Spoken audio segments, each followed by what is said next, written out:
Mini vlog! Maaga nga kaming nakauwi galing work. At ayan nga, kakatapos ko lang mag-unbox ng item. So nabili ko yan, yung aesthetic background and yung tripod na 3-in-1. Nagamit ko na nga rin tong bago kong bili na tripod na 3-in-1. So ayan, outfit check. Ganon! Lumabas nga lang kami para maghanap ng memeryendahin. Instamad kami maglakad, ng motor na lang kami. Ganon! Medyo may layo nga din kasi yung pupuntahan namin. So ayan, paliko na kami. Dito na kami, banda sa may likod ng barangay. At tayo naman, take lang tayo ng video for the mini vlog. Ganon! And ito nga si Mal habang nagdadrive. Ayan, tignan mo naman. Pag-ewang-gewang kasi daw maluwag, wala daw sasakyan. So akala mo naman talaga nabili niya yung daan. Ganon! That time, hindi pa nga namin alam kung saan kami unang pupunta. Siomay talaga yung una naming naisip na bilhin. Kaya nagpunta muna kami dito sa may Pure Gold. Yung isa namang bilhin dun banda sa may Robinson. Nadaanan nga namin tong Jollibee pero hindi naman kami kakain dyan. Ganon! At ito naman si Mal, may napansin pang motor. Sabi niya, hindi ko rin alam kung ano yung sinabi niya, nakalimutan ko na. So malapit lang naman to sa may Don Antonio. So madadaanan namin itong gas station. And ang katabi niyan is Pure Gold na. Ganon! Since wala yung hinahanap namin na siya, may umalis na kami at nag-holding hands na lang kami. Ganon!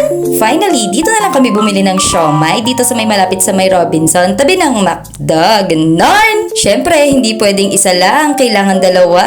Tig-isa kami, syempre, no? Bitin pag isa lang. Ganon! Sa gulaman naman, isang order lang kasi share na lang kami. Minsan kasi hindi ko nauubos si ganon. Happy tummy na naman tayo for today's video. Kayo, ano bang merienda niya sa hapon? Share niyo naman dyan. Hindi pa nga nakontento yung mga bulate natin sa tiyan. At ayan, bumili pa tayo ng fries. Potato corner yan. Katapat lang ng siomay na binilhan namin. Ganon! Medyo may kamahalan nga tong fries na to. Kaya yung pinakamaliit lang din yung binili namin. Para lang ba may matikman at madagdagan lang yung merienda namin. Ganon! Pag uwi nga namin, nagtimpla na kami dito ng ice creamy. Plan talaga namin na bumili na lang ng shake. Pero sabi namin, mahal. Kaya ito na lang. We decided na mag-DIY ice coffee na lang. Tapos bibili na lang kami ng cube ice. Fries na nga lang yung naiuwi namin. Tapos yan, nag-ice coffee lang kami sa bahay. Talagang naisip namin na ito na lang. Kasi nga, para naman less gastos. Ang ginagawa namin dyan, nilalagyan lang namin siya ng gatas. Yung Bear Brand. Nag-a-add kami nun para medyo creamy. Tapos, yung initubig, yun na yung pinakasabaw niya. Tapos, lalagyan na lang namin siya ng cube ice. Since sa paggawaan tayo ng kape nagtatrabaho, libre yung kape natin. Ganon! And ayan, wag nyo na lang pansinin yung kamay ni Mal habang nilalagay niya yung cube ice. Kakatapos niya lang naman mag-CR. Charis. So ayan, sobrang excited namin. Medyo nami-messy. Medyo napuno namin kasi hindi na namin natansya yung tubig. Syempre, di ba mas maganda at mas masarap kung malamig siya. Ganon! Finally, natapos na rin namin siyang timplahin. So ayan, nag-cheers kami at masayang masaya ang asawa. Happy din ang misis. Yung straw pala na gamit namin is matagal na namin nabili yan. Doon pa kami sa kabilang bahay. So ayan, gamit na gamit kasi nahuhugasan lang siya. Ganon! For today's video, ako naman ang tatapos ng video at ako naman ang makikita nyo sa huli. Hanggang sa muli!